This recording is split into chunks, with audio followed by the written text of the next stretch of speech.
Hello, I'm Assistant Commonwealth's Attorney Dan Laren here once again with the case of the week. We spend a lot of time in our office dealing with property crimes. Well over 90% of the police cases that come to us are property crimes, and we occasionally meet people that are frequent flyers who commit a wide variety and a large number of crimes.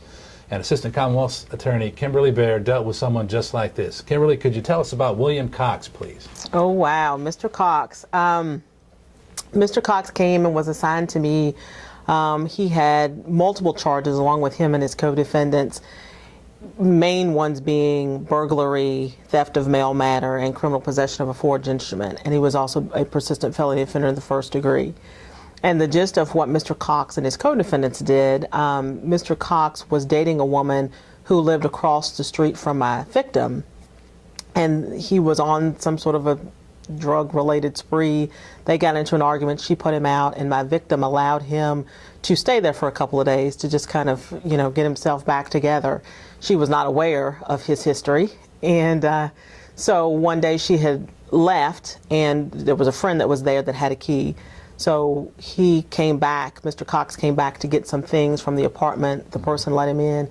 He went into the bathroom and opened the window.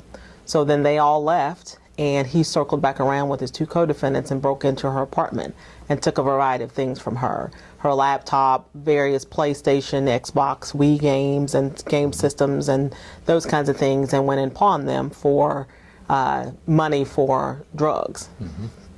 And then what they also did, also on a high drug-induced spree, they went a couple of things. One thing what they would do was go through various neighborhoods and take mail out of the mailboxes. And in one of them, there was a check, a convenience check from one of my victims.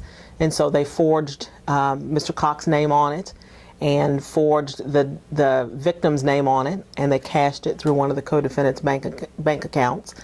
And then they also would do what they called car hopping, and I think you were going to talk about that.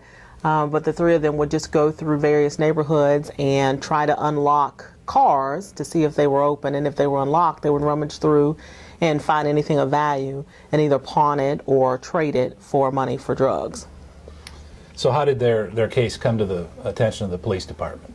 Well, because of the spree that they were involved in, the victim called the police, and she actually did a lot of detective work herself and ended up tracking down where her things had been pawned, the first thing being the laptop.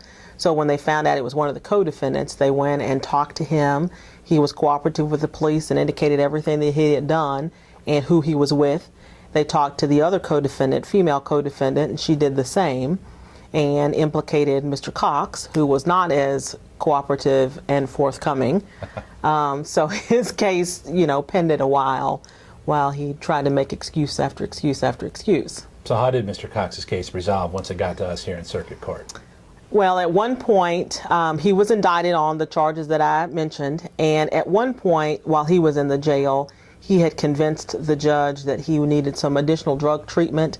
So the judge reduced his bond and allowed him to get out to go to the Hope Center Recovery Program on Loudon. While he was there, he, relapsed and picked up a new charge of possession of a controlled substance. And you are familiar with that since you handle. that case landed on my desk, and Mr. Cox was charged with the felony offense of possession of a controlled substance, first degree. That is correct. He pled guilty in my case. How did your case resolve? He finally pled guilty in mine as well. He pled to resolve and ended up resolving them both at the same time, actually. So he pled to 10 years on burglary second, which is the maximum on that charge, and he pled to 15 years on theft of mail matter, persistent felony offender in the first degree, and 1 year for forging the check, criminal possession of a forged instrument. And then he pled to the felony on yours as well, the agreement being that they will have to run consecutively for a total of 16 years, and that he could not ask for probation in any shape, form, or fashion. And so at his final sentencing, the judge imposed that sentence and sentenced him to the state penitentiary. But in your case, he ran all that time concurrently, all at the same time, for a total sentence of 15 years? Yes. Okay. Yes, and consecutively to yours. That's correct. Well, as Kimberly and I are both well aware of Mr. Cox's criminal history, he had, prior to his run-in with us, he had 3 prior felony convictions for theft by deception, fraudulent use of a credit card, and escape, and 9 misdemeanors for a variety of property crimes, also for some assaults and some non-support offenses that indicated his general take on the world, I think. Mr. Cox is in the penitentiary as we speak. According to the corrections records, he has violated probation on 2 prior occasions, violated parole on 2 prior occasions. Wow. But in spite of all that, he will be eligible to be reviewed by the parole board late next year. So we'll see what they do about keeping Mr. Cox in custody or possibly turning him back loose on the streets of our community. Let's hope not. Let's hope not.